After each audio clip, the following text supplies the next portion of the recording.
menurut saya setiap suku sulit mencapai tujuannya itu karena mereka tidak bisa membuka hati mereka untuk orang lain. Jadi dia tetap mementingkan kepentingannya sendiri. Nah, dari situlah nanti akan timbul kesenjangan sosial, sehingga dari suku tersebut tidak bisa mencapai tujuannya. Terima kasih.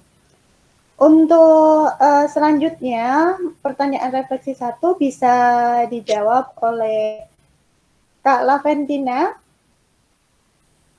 Baik. Menurut saya, mengapa setiap suku itu sulit mencapai tujuannya? Karena suku tersebut tidak bisa menerima adanya perubahan. Jadi, perubahan zaman, kemudian pendapat di luar suku mereka itu tidak mereka pertimbangkan, sehingga Belum. dengan adanya perubahan zaman yang sangat pesat, mereka tidak bisa beradaptasi. Terima kasih. Baik, terima kasih. Mas, satu lagi ya untuk pertanyaan nomor 1 bisa dijawab oleh Kak Sai. Sudah sinyalnya sudah bagus? Oke, bisa selanjutnya Kak Sri Susanti. Baik, terima kasih. Untuk mengapa setiap suku sulit mencapai tujuannya, saya setuju dengan pendapat dari Kak Laventina tadi. Mungkin karena suku tersebut tidak bisa menerima perubahan yang ada, dan mungkin juga karena belum terbiasa karena adanya perubahan, sehingga mempersulit untuk mencapai tujuan dari suku tersebut. Terima kasih. Baik, terima kasih untuk Kak Sri Susanti. Oke, untuk sekarang pertanyaan kedua bisa dijawab oleh Kak Bella. Kak Bella sudah bergabung. Ya, Kak Ita.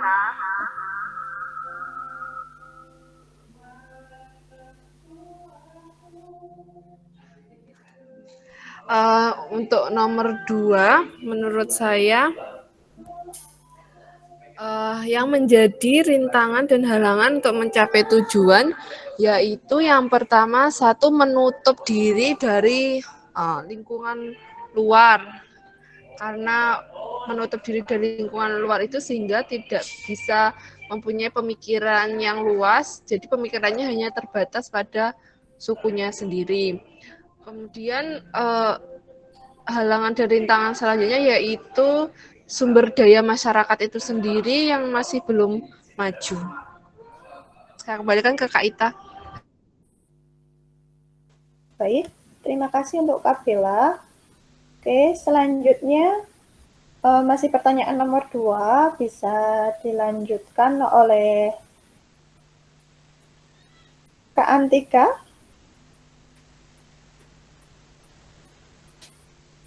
Iya, Kak. Nomor berapa, Kak? Nomor 2, Kak. Kak Antika, nomor 2. Iya, Kak. Untuk nomor 2 ini, mungkin rintangan atau halangannya bagaimana suku tersebut menyamakan persepsi dari setiap anggota sukunya, begitu mungkin ya, sehingga mereka dapat mencapai tujuan yang sama. Jangan-jangan mereka memiliki persepsi yang berbeda terkait tujuan yang ingin dicapai, jadi ya tujuannya tidak tercapai-capai begitu. Mungkin. Terima kasih. Baik, satu lagi ya untuk pertanyaan nomor 2. Oke, bisa disampaikan pendapatnya oleh Kak Nova. Baik, untuk pertanyaan kedua, apa saja yang menjadi rintangan dan halangan untuk mencapai tujuan? Nah, ini mungkin seperti yang di game tadi ya, itu karena adanya aturan atau ketentuan tertentu sehingga dia tidak dapat melakukan interaksi dengan orang lain, hanya orang-orang tertentu saja. Kemudian yang menjadi rintangan dan halangan juga mereka belum terbuka terhadap hal-hal lain sehingga untuk mencapai tujuan itu masih ada pemikiran-pemikiran yang membatasi seperti itu. Baik, terima kasih Kak Nova. Untuk selanjutnya pertanyaan nomor 3 bisa disampaikan oleh Kak Yusron. Silahkan Kak Yusron nomor 3. Baik, terima kasih Kak Tia. Untuk yang nomor 3, jika Anda, Kak Ita, mohon maaf, jika Anda berhak mengubah aturan permainan, apa yang akan Anda ubah agar semua suku bisa mencapai tujuannya? Jadi berdasarkan game tadi, kalau saya bisa mengubah aturan mengubah aturan permainan, maka saya akan menghilangkan batasan atau aturan-aturan tertentu tadi. Seperti Mosi kan tadi tidak bisa ke Gobi. Nah, saya akan menghilangkan aturan tersebut. Kenapa? Supaya apa? Itu untuk supaya lebih cepat atau lebih mudah untuk bekerja sama antar suku. Jadi mempercepat mencapai suatu tujuan tertentu. Terima kasih. Baik, terima kasih Kak Yusron. Untuk selanjutnya, silakan Kak Nia menyampaikan pendapatnya untuk nomor 3. Baik, terima kasih Kak Ita. Kalau menurut saya juga hampir sama dengan Kak Yusron tadi. Jadi kalau saya berhak mengubah aturan permainan, saya akan menghilangkan aturan-aturan yang ada seperti Musi tidak bisa ke Gobi, terus Gobinya itu hanya tidak mau keluar daerah. Nah, kan padahal si Gopi ini punya banyak beras, jadi seharusnya dia bisa mendistribusikan berasnya itu ke suku-suku yang lain, tidak hanya ke suku Sambo saja, seperti itu. Dengan menghilangkan aturan-aturan itu, nanti tujuannya mungkin akan tercapai lebih cepat. Mungkin dari saya itu. Terima kasih Kak Ita. Ya, terima kasih Kak Nia. Satu lagi ya untuk pertanyaan terakhir, silahkan Kak Imro'ati Saadah bisa menyampaikan pendapatnya. Ya, terima kasih atas waktunya. Saya sependapat dengan kakak-kakak sebelumnya agar permainan tersebut cepat mencapai tujuan, mungkin dapat menghilangkan keterkekangan budaya itu tadi. Lebih baik toleransi dengan budaya yang lain dapat membaur dengan budaya yang lainnya. Terima kasih. Baik, terima kasih. Saya kembalikan ke Kak Slamet. Sudah, Pak. Terima kasih Kak Ita. Terima kasih. Untuk selanjutnya, refleksi ini di slide berikutnya, makna toleransi dan intoleransi termasuk radikalisme. Ya, ini toleransi adalah sikap saling menghormati, saling menerima, dan saling menghargai di tengah keragaman budaya, kebebasan berekspresi, dan karakter manusia. Nanti kakak-kakak mungkin bisa lebih detail lagi kalau pengen tahu lebih banyak toleransi. Nah, banyak di internet, literatur atau referensi. Nah, tindak kekerasan atas dasar diskriminasi terhadap suku, agama, ras merupakan segala bentuk perbedaan, pengecualian, pembatasan, dan seterusnya. Ya, jadi itu ada toleransi dan intoleransi. Sedangkan radikalisme ini yang sekarang lagi gencar-gencarnya untuk kita hindari, yaitu radikalisme sikap atau tindakan menentang salah satu dari 4 pilar kenegaraan, NKRI, Pancasila, Bhinneka Tunggal Ika, dan UUD 45. Ya. Ini yang ada kaitannya dengan radikalisme, ya. Ini yang yang konsep pertama. Selanjutnya, nah, konsep yang kedua masih terkait dengan toleransi tadi. Banyak ragam respon saat menyikapi perbedaan. Ada cenderung yang toleran, ada yang intoleran. Dari tabel di samping ini, kita melihat ternyata toleransi murah itu tidak cukup, tetapi nanti toleransi mahal itu nanti kita lihat di video ya. Ini nanti bisa kita lihat di video ya. Yang ada gambar ini tidak perlu saya jelaskan. Yang mana ya? Nah, ini kita coba. Ini ada toleransi mahal dan toleransi murah. Coba kita lihat di videonya.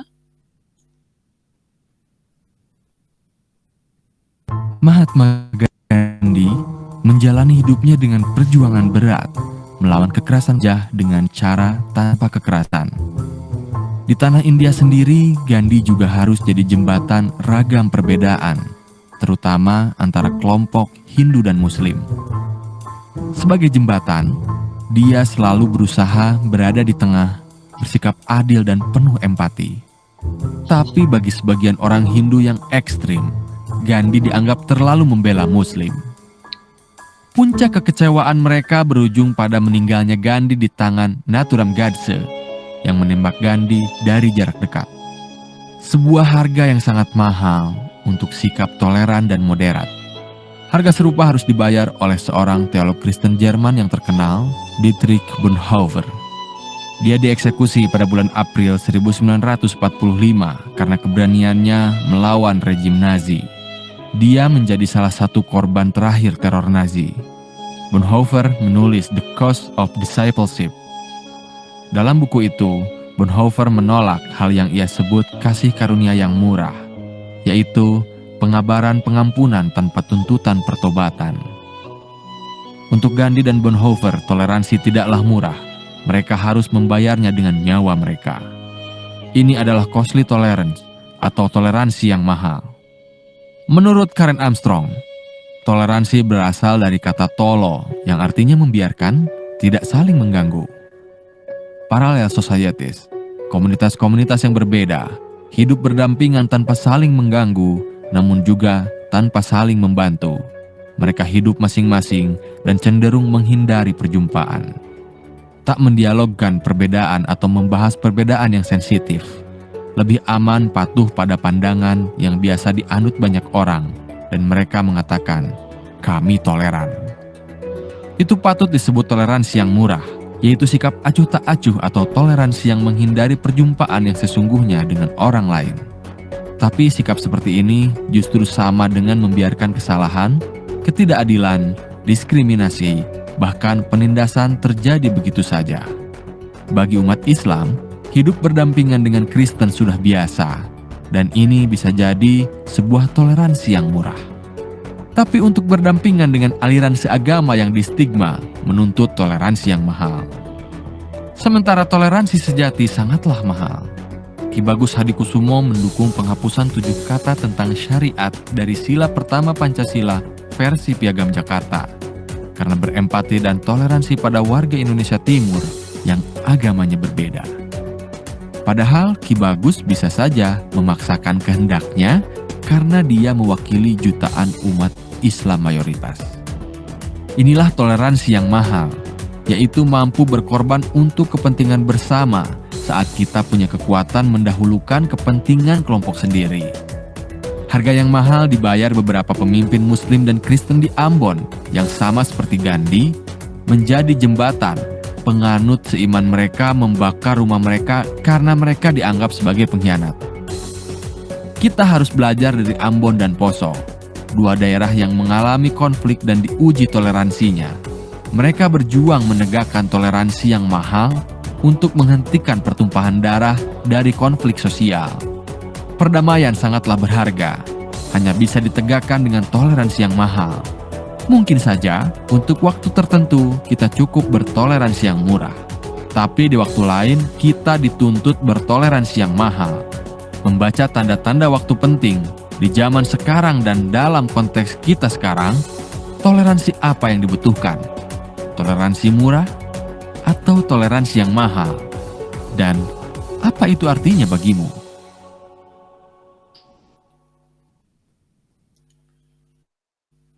Baik, terima kasih. Nah, itu terkait toleransi ya. Saya nggak banyak komentar, itu sudah lengkap penjelasan di video. Selanjutnya,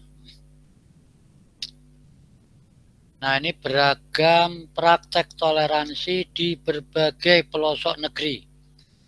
Ya, ini ada 3 slide kecil-kecil. Toleransi di sekolah. Siswa SMP Kristen Yahya Bandung melakukan kunjungan ke SMP Muhammadiyah 8 Bandung.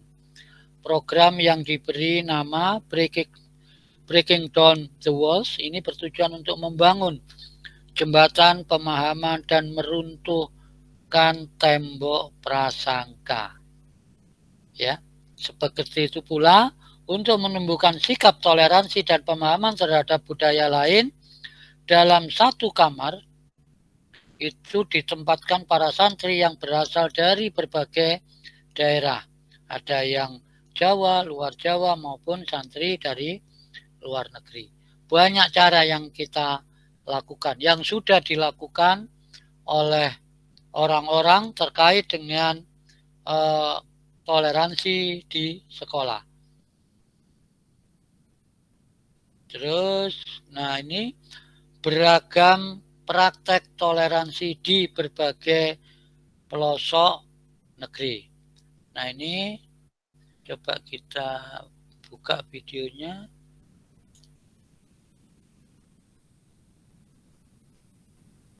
Soalnya ada yang bisa dan ada yang tidak. Bentar ya, kok nggak bisa ini ya. Oke. Tidak ada apa-apa lah, nggak bisa. Dah. Oke.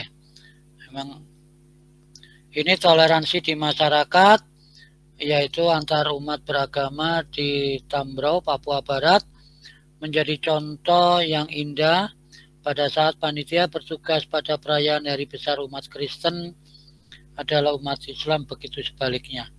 Ya, ini saya nggak bisa diputar ya. Oke. Memang ada beberapa video yang tidak bisa. Nah ini tantangan, ini mudah-mudahan bisa.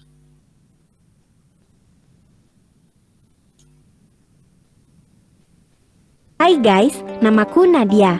Aku siswi kelas 12. Aku lahir tahun 2000. Orang-orang menyebut generasiku generasi Z. Dibanding generasi ayah dan kakekku, aku kayaknya lebih beruntung deh. Dengan gadget di tangan, aku bisa mengakses banyak informasi, main game, streaming film, dengerin musik favorit, sampai pesan makanan kesukaan. Teman-temanku banyak, bukan cuma di dunia nyata, tapi juga di dunia maya. Bukan cuma dari Indonesia, tapi seluruh dunia. Karena terhubung dengan dunia yang luas, seharusnya generasiku lebih terbuka, termasuk dalam sikap beragama. Tapi, benarkah begitu? Untuk mengenali lebih dalam generasiku, para peneliti PPIM UIN Syarif Hidayatullah Jakarta melakukan survei nasional kepada ribuan muslim generasi Z, juga kepada guru-guru dan dosen kami di 34 provinsi. Selama sebulan lebih, para peneliti bekerja keras mengumpulkan dan menganalisis data dengan tingkat ketelitian yang tinggi. Penelitian ini ingin mengetahui bagaimana muslim generasiku melihat agama, keragaman, negara, serta bagaimana pendidikan agama membentuk cara berpikir kami. Dan inilah beberapa hasilnya. Ternyata, lebih dari sepertiga teman muslim segenerasiku setuju kalau jihad itu qital, alias perang, terutama perang melawan non-muslim. 1 dari 5 siswa muslim setuju kalau aksi teror bom bunuh diri itu jihad Islam. Sepertiga muslim Gen Z setuju kalau orang yang murtad harus dibunuh. Hampir sepertiga merasa bahwa perbuatan intoleran terhadap minoritas gak masalah. Melihat data di atas, kaget juga sih, dari mana pemahaman-pemahaman itu berasal. Ternyata, medsos masih menjadi rujukan utama generasi kami dalam mendapatkan ilmu dan informasi keislaman. Buku pelajaran agama Islam juga berperan. Hasil survei menunjukkan 48,95% siswa atau mahasiswa merasa pendidikan agama memiliki porsi yang besar dalam mempengaruhi kami agar tidak bergaul dengan pemeluk agama lain. Dari keseluruhan materi pendidikan agama Islam, materi tentang menghargai orang lain yang berbeda itu porsinya sedikit banget. Mangga jatuh nggak jauh dari pohonnya. Cara pandang yang eksklusif ini nggak jauh dengan guru dan dosen kami. Misalnya, untuk urusan dengan kelompok minoritas yang dianggap sesat, sebagian besar guru dan dosen tidak setuju jika pemerintah melindungi kelompok tersebut. 2/3 guru dan dosenku percaya bahwa semua orang Yahudi adalah musuh Muslim dan semua orang Yahudi membenci Muslim. Untuk urusan rumah ibadah agama lain, 2/3 dari guru dan dosen tidak setuju kalau di lingkungan mereka didirikan rumah ibadah agama lain. Sedih rasanya kalau lihat data-data tadi. Seharusnya pendidikan agama membuat kami mencintai dan melindungi sesama manusia.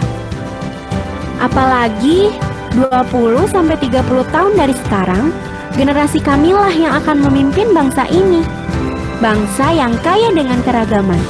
Gak mungkin bangsa besar ini dipimpin oleh orang yang berpikiran sempit. Tapi aku tetap optimis kok. Sebagian besar generasi kami masih setia Pancasila dan NKRI. Temuan survei ini membuka mata kami untuk waspada dan introspeksi. Udah banyak bangsa porak-poranda karena benih kebencian yang dibiarkan. Ayo, jaga bangsa kita, Indonesia yang kita cinta.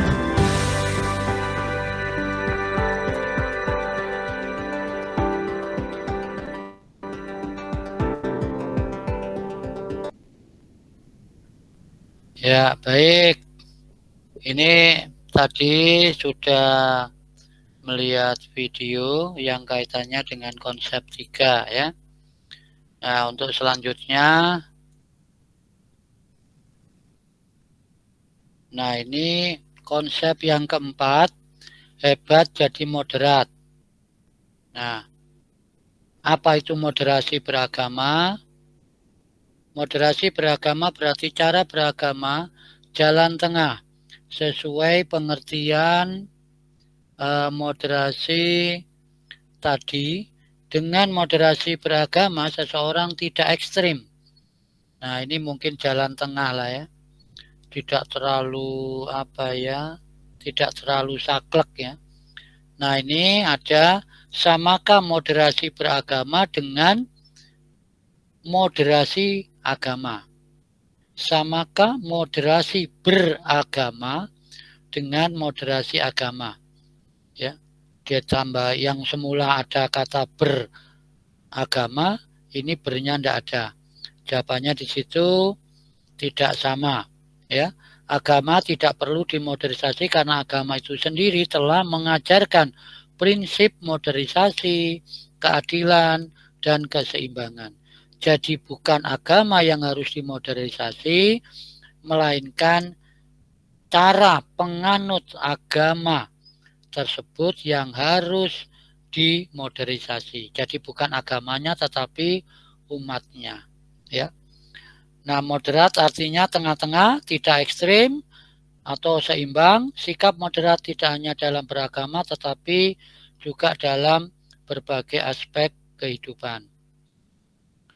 Nah, ini kalau dijalankan juga tidak bisa ini. Coba ini.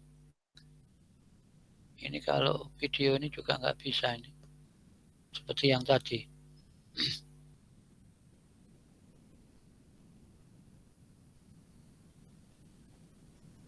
Nggak bisa dijalankan langsung, oke ya.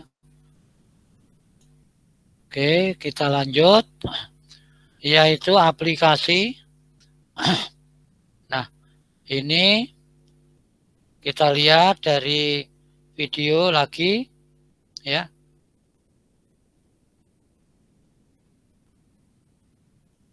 Apa sih satu hal yang bisa menyatukan seluruh di dunia? Apakah emas? Negara? Tentara? Well, sebetulnya nggak ada satu hal pun di dunia yang lebih kuat yang bisa menyatukan rakyat daripada sebuah cerita. A good story, sebuah cerita yang bagus, itu bisa membuat kita semua bersatu. Cerita itu nggak bisa di-stop oleh apapun, dan nggak bisa dikalahkan oleh siapapun. Begitulah kalimat yang diucapkan oleh Tyrion Lannister, salah satu tokoh di serial Game of Thrones. Stories. There's nothing in the world more powerful than a good story. Nothing can stop it. No enemy can defeat it. Kalau menurut gua, quotes itu tuh sebenarnya relate banget sama kehidupan manusia. Tanpa kita sadari, kehidupan kita ini sebetulnya didasari oleh dogma dari cerita-cerita yang udah berkembang di masyarakat. Sejak kecil, kita diceritakan tentang bagaimana hidup harusnya berjalan. Kita diceritakan tentang hal yang baik dan boleh dilakukan, dan hal yang buruk yang tidak seharusnya dilakukan. Dan kalau dilihat-lihat, jarang sekali ada waktu di mana kita benar-benar belajar hidup secara original atau independen. Most of the time, hidup kita itu selalu dipengaruhi oleh cerita dari orang lain atau cerita dari luar. Ya, kita selalu mengadopsi cerita-cerita yang telah ada, yang pada akhirnya akan ditambahkan ke dalam hidup kita dan menjadi worldview atau pandangan hidup yang kita miliki. Contoh sederhananya gini, kita kan nggak pernah secara langsung merasakan racun ular kobra. Tapi ya kita tahu bahwa racun ular tersebut itu bisa mematikan. Kenapa? Ya karena kita udah diceritain bahwa racun ular itu mematikan. Kita juga gak pernah tahu kenapa celana dinamain celana kan. Baju kenapa dinamain baju. Kursi kenapa dinamain kursi gitu. Yang kita tahu ya yang kita pakai di kaki ya celana gitu. Yang kita dudukin ya kursi gitu. Indonesia itu terdiri dari berbagai etnis. Dan kita mungkin gak pernah kenal atau dekat sama semua etnis tersebut kan. Tapi ya kita tahu dan mungkin percaya dengan cerita bahwa ya orang Padang itu cenderung pelit, orang Tionghoa itu jago jualan, orang Batak itu didikannya keras, dan lain sebagainya. Nah, begitu kuatnya cerita yang ada, sebuah cerita itu bisa mempersatukan orang-orang yang mempercayainya. Begitupun sebaliknya, cerita juga bisa memisahkan seseorang dengan orang lainnya. Bahkan saking magicalnya sebuah cerita, saking canggihnya, seseorang tuh bisa sampai mengorbankan seluruh jiwa dan raganya demi sebuah cerita yang ia percayai. Nah, di video ini gue bakal ngebahas tentang cerita, tentang gimana nih sebuah cerita bisa menyatukan atau bahkan menghancurkan manusia, terutama dalam banyaknya keberagaman cerita yang ada di Indonesia. Makanya tonton video ini sampai habis dan jangan lupa buat subscribe supaya lo gak ketinggalan video baru dari 1%.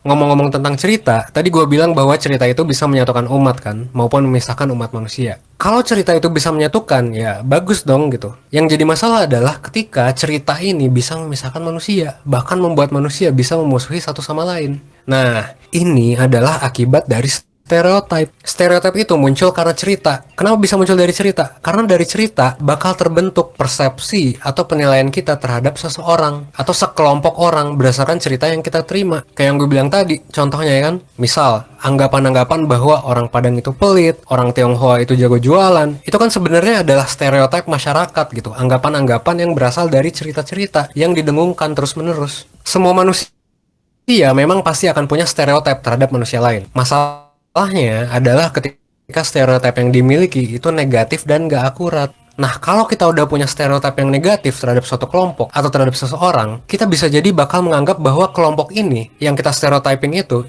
punya niat buruk atau hal negatif. Nah, padahal itu belum tentu fakta. Terus yang terjadi apa? Yang terjadi adalah kita cenderung memberikan perilaku diskriminatif ke mereka. Padahal ya kita belum tahu apakah ini cerita bener atau enggak gitu kan. Contohnya gini, zaman dulu orang kulit hitam itu nggak bisa sekolah gitu kan, karena terdapat prasangka dan stereotip negatif dari masyarakat. Bahkan nggak usah jauh-jauh, di tahun 2018 saja sempat terdapat kasus viral di mana ada 2 orang kulit hitam yang ditangkap oleh polisi di Starbucks karena alasan yang kalau menurut banyak orang itu tuh kurang masuk akal sebenarnya. Dan akhirnya banyak yang protes gitu untuk memboikot Starbucks bahkan karena kejadian ini. Karena ya itu, hal ini dianggap terjadi karena stereotip negatif terhadap orang kulit hitam. Gara-gara stereotyping itu gitu. Itu sih cuma salah satu contoh aja. Gue yakin banyak juga hal-hal yang terjadi di kehidupan kita sehari-hari yang kita alami langsung, yang sebetulnya terjadi karena stereotip dan prasangka buruk terhadap orang lain.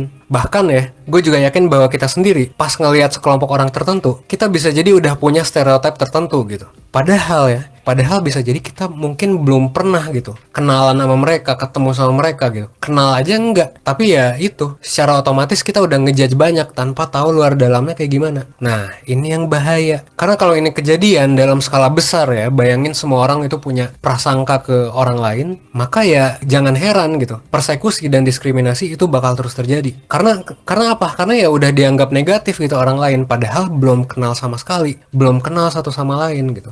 Ini adalah masalah sederhana, tapi besar dan urgent di Indonesia gitu. Karena Indonesia sendiri kan terdiri dari berbagai etnis dan kultur. Kalau kita udah punya prasangka ke tetangga kita, ke sesama kita, sesama warga negara Indonesia, maka nggak heran masih banyak konflik yang terjadi di Indonesia. Nah, tapi pastinya ada solusi dong buat masalah ini. Dan solusinya sebenarnya sangat sederhana. Apaan tuh? Simple. Solusinya adalah kenalan. Ya, kenalan. Ketemu aja, terus kenalan. Dan mungkin lo mikir kayak, lah kok kenalan? Emang apa gunanya kenalan? Nah, kenalan ini itu udah pernah dipraktekin oleh berbagai organisasi yang peduli dengan toleransi dan keberagaman di dunia maupun di Indonesia gitu. Yang dilakuin tuh sebenarnya simple. Pertama, dikumpulin ya anak-anak dari berbagai agama, berbagai background gitu, agama, etnis dan sebagainya, itu dipertemukan satu sama lain. Nah, akhirnya setelah dikumpulin, mereka tuh ditanya masing-masing tentang apa sih stereotip dan prasangka anak itu terhadap orang dari agama lain, dan jawabannya beragam. Tapi secara umum, setiap orang itu, setiap anak ya, cenderung punya stereotip sendiri atau punya prasangka negatif ke agama lainnya.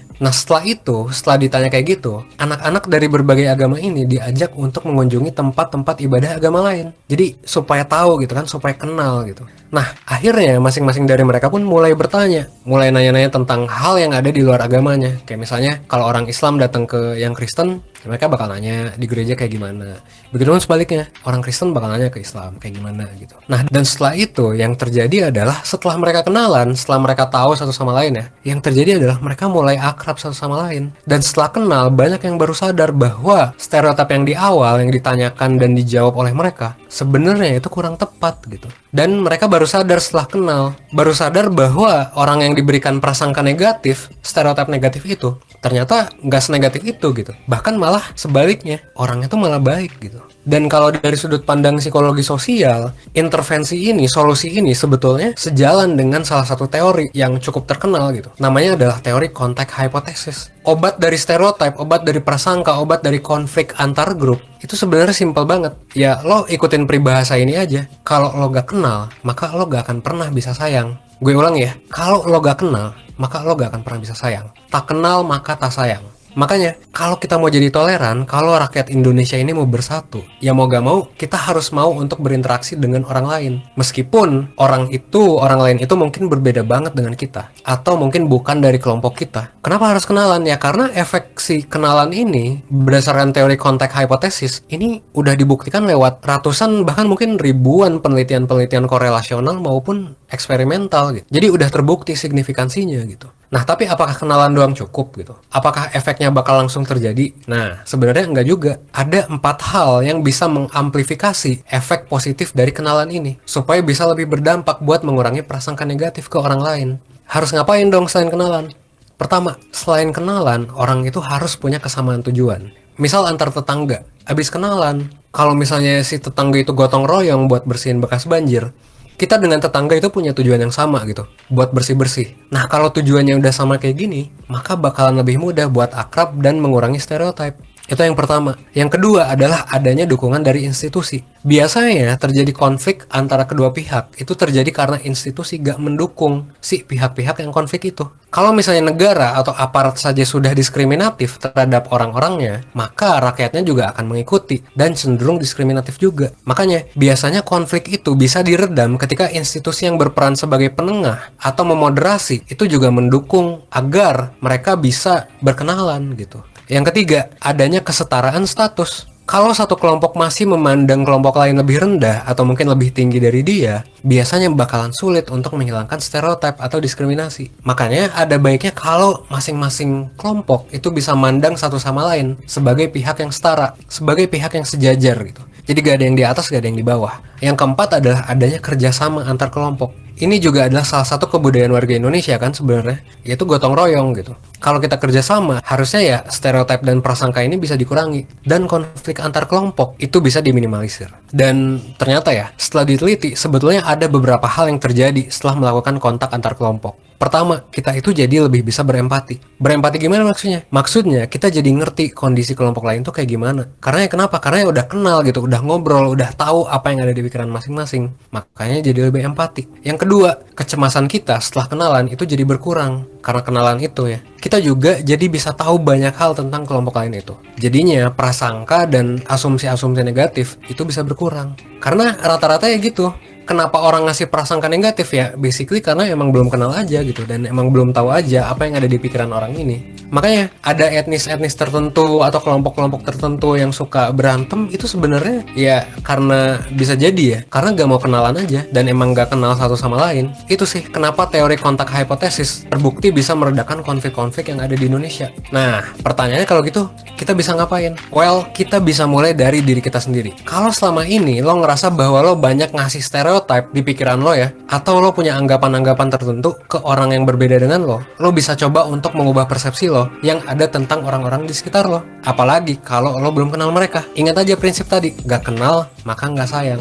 Makanya gue ada tantangan nih buat lo. Abis nonton video ini, coba deh ajak ngobrol temen lo yang berbeda keyakinan dengan lo, atau berbeda etnis, atau berbeda apapun lah dengan lo. Coba kenali orang-orang terdekat lo yang mungkin selama ini gak pernah lo kenal lebih dalam, yang mungkin berbeda suku, agama, ras, dan lain sebagainya. Gue yakin banget ketika lo mengenal mereka lebih jauh, lo bakal nerima informasi yang kayak, oh ternyata kayak gini gitu. Dan dari sana, karena lo bisa lebih ngerti, ini akan bikin perspektif lo menjadi lebih luas gitu. Dan akhirnya bikin lo gak mudah dipanas-panasin sama oknum karena isu yang didasari oleh stereotip, oleh asumsi-asumsi negatif gitu. Nah, mungkin kayak gitu ya. Jadi intinya lo harus kenal. Ingat ya, tak kenal maka tak sayang. Gitu ya. Nah, gue mau ngabarin kalau 1% itu ada 2 layanan yang udah jalan nih saat ini. Yang pertama adalah online mentoring, dan yang kedua adalah offline class dan workshop. Kalau lo berminat untuk ikut keduanya, kita selalu banyak update di medsos 1%, yaitu di Instagram @1%official, dan juga di Twitter di @1%_id. Segitu aja. Akhir kata, gue berharap semoga video ini bisa membuat lo menjadi lebih baik, seenggaknya 1% setiap harinya. Gue Evan dari 1%, thanks. Terima kasih untuk video ini tadi ya barusan. Kita lanjut. Ya, nah ini berbeda-beda, tetap soto jua. Nah ini ya, soto itu kan namanya banyak. Ada soto Banjar, soto Lamongan. Nah ini, di samping ini adalah gambar soto dari berbagai daerah. Bisakah Anda menyebutkan dari mana asal soto? Di samping ini, bisakah Anda menemukan 3 perbedaan dan persamaan dari setiap soto tersebut? Jika memungkinkan, cobalah mencicipi. Ini jelas nggak mungkin kalau yang mencicipi ya. Oke. 1 dan 2 itu ada yang bisa? Halo, dengar suara saya? Iya, dengar Pak. Dengar Pak. Dengar. Oke. Soto 1 itu, gambar 1 itu soto apa? Soto ayam. Soto daging. Ya, soto ayam. Wes. Saya kira diklik si Jiki apa Melayu neng Jiki. Oh, ora langsung. Hanya mengamati itu Pak. Ya, iya. Mengamati ngincipi ya ora iso ya. Iya, Pak. Ya udah. Ya, ini soto itu yang jelas kalau di Malang itu ada soto Madura, soto Lamongan, soto Banjar. Soto apa meneh ya? Dengeran, Pak. Soto Makassar. Ya, soto Banjar. Itu coto. Coto ya kalau Makassar itu ya. Nanti soto Lombok gitu ya. Aduh. Ya. Oke, jadi itu ya berbeda-beda tetap soto jua ya sama aja dengan pecel. Masing-masing kota kan pasti punya ciri khas pecel itu ya. Pecel Malang ada, Madiun, Blitar, Kediri, Tulungagung. Trenggalek ya tetap aja ya pecel ya. Ya udah ya. Oke. Ya. Baik, itu yang ada kaitannya topik 2 ya. Nah, ini selanjutnya ya, Damai mulai diri. Nah, istirahat dulu ya, sebentar ya. Ini saya stop share ya.